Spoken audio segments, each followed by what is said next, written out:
Assalamualaikum warahmatullahi wabarakatuh, Bapak Ibu. Selamat siang. Saya akan menyampaikan tentang kecerdasan finansial, ya. Sekarang tanggal 26 November. Ini disclaimer Bapak Ibu ya, bahwa sebaiknya Bapak Ibu tidak menggunakan ini untuk mengajak orang investasi, bisnis multi level recruiting yang join-joinkan orang dibayar itu money game, asuransi maupun koperasi. Dan juga tidak memposting ini di medsos, website dan blog. Nah, apa yang dimaksud dengan kecerdasan finansial? Ya, kecerdasan finansial itu artinya kalau kita disebut cerdas finansial, kalau kita bisa membedakan aset dan beban, kemudian tahu tentang cash flow, ya, tahu cara menggunakan uang, tahu penghasilan pasif dan aktif, tahu definisi kaya dan miskin, ya. Contoh aset dan beban. Di sini aja banyak yang tidak tahu Bapak Ibu, ya, banyak yang akhirnya menjadi susah, harus bekerja terus seumur hidup karena tidak bisa membedakan mana aset, mana beban. Jadi aset itu adalah segala sesuatu yang menghasilkan uang Bapak Ibu, ya. Segala sesuatu milik kita yang menghasilkan uang. Menghasilkan uangnya sekarang, bukan kok berarti itu dijual kemudian menghasilkan uang. Misalnya punya tanah, dijual baru menghasilkan uang, atau punya rumah, dijual menghasilkan uang. Itu bukan aset Bapak Ibu. Aset adalah yang terus-menerus menghasilkan uang. Misalnya punya ternak, ya, ternaknya itu aset. Kemudian punya apa lagi nih? Saham, deposito, ya, kemudian ya rumah yang dikontrakkan, itu semuanya aset. Nah, kalau beban adalah segala sesuatu milik kita yang menyebabkan kita mengeluarkan uang.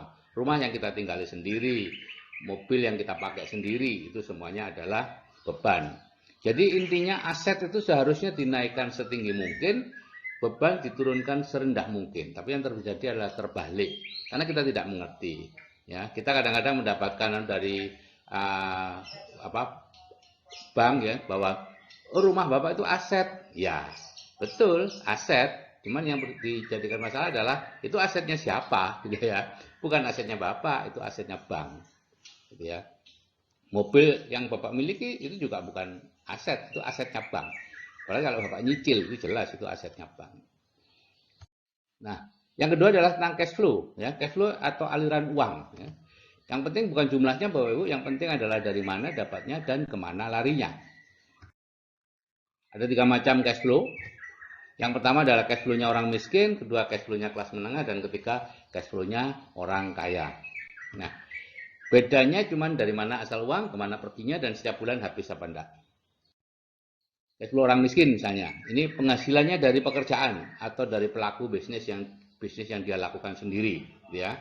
Kemudian uangnya habis setiap bulan untuk makan, minum, sewa rumah dan pakaian, ya. Jadi sepanjang uangnya habis, Anda termasuk cash flow-nya orang miskin.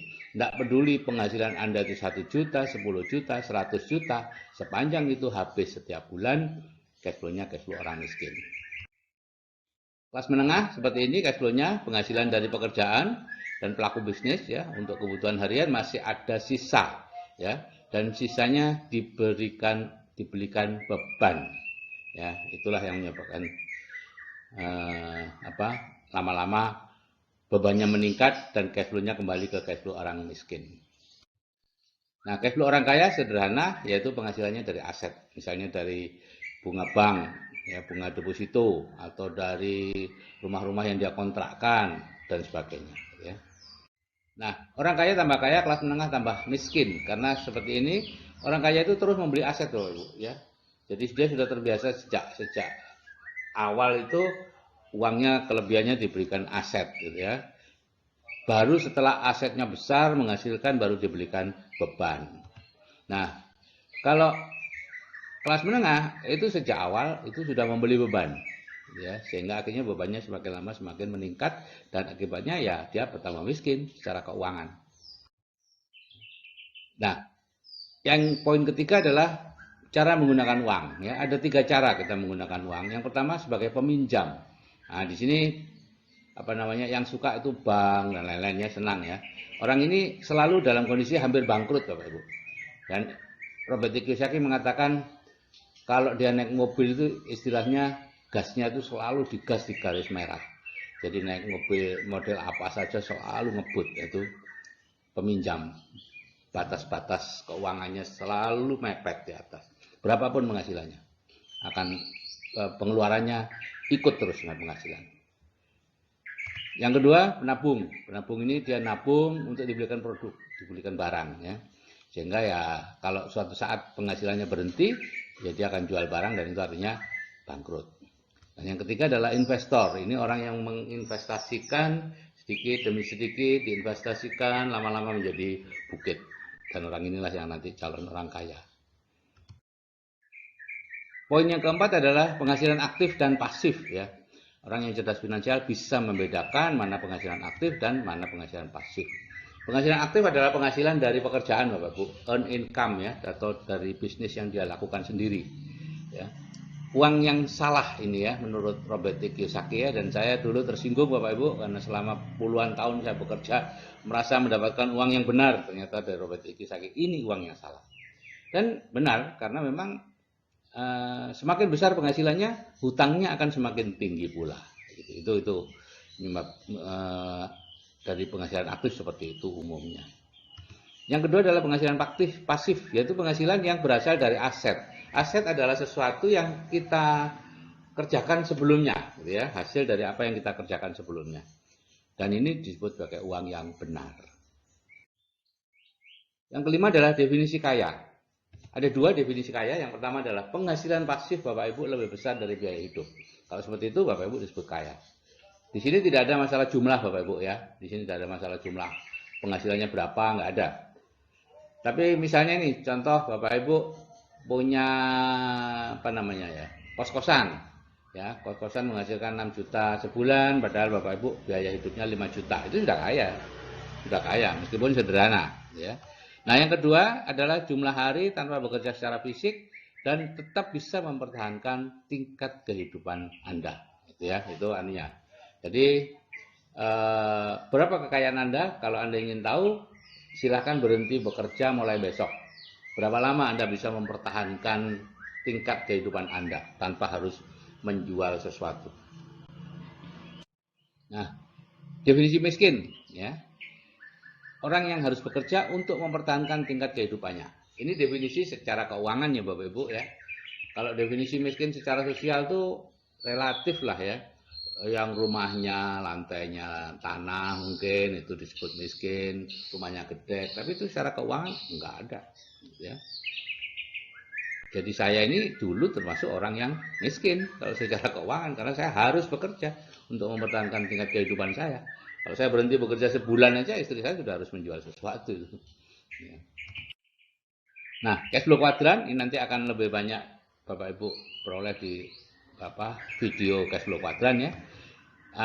Ada 4 cara kita mendapat penghasilan. Yang pertama adalah employ, itu sebagai karyawan. 2, self-employ atau profesional dan pelaku bisnis, ya, seperti pemilik restoran, pemilik pemilik warung, pemilik salon, ya, bengkel, ya, itu pelaku bisnis. 95% orang ada di sini Bapak Ibu.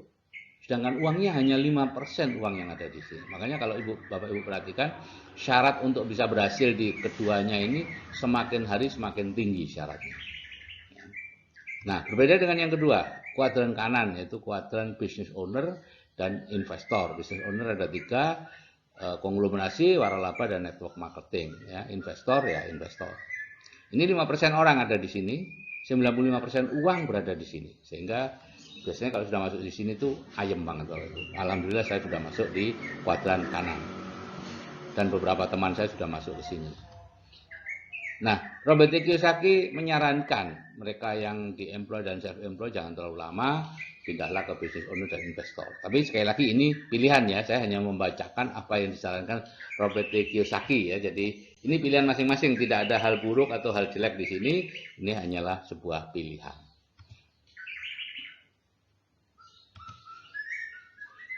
Cuman pindahnya harus punya mentor Bapak Ibu. Anda tidak bisa pindah sendiri, harus ada mentornya. Nah, untuk video yang ketiga nanti kita akan fokus pada membahas cash flow kuadran, ya. Di sana kita akan mengupas mengapa sih Anda yang pegawai atau profesional seperti saya dulu kalau mencoba berbisnis yang mengandalkan kerjasama, kebanyakan merasa tertipu.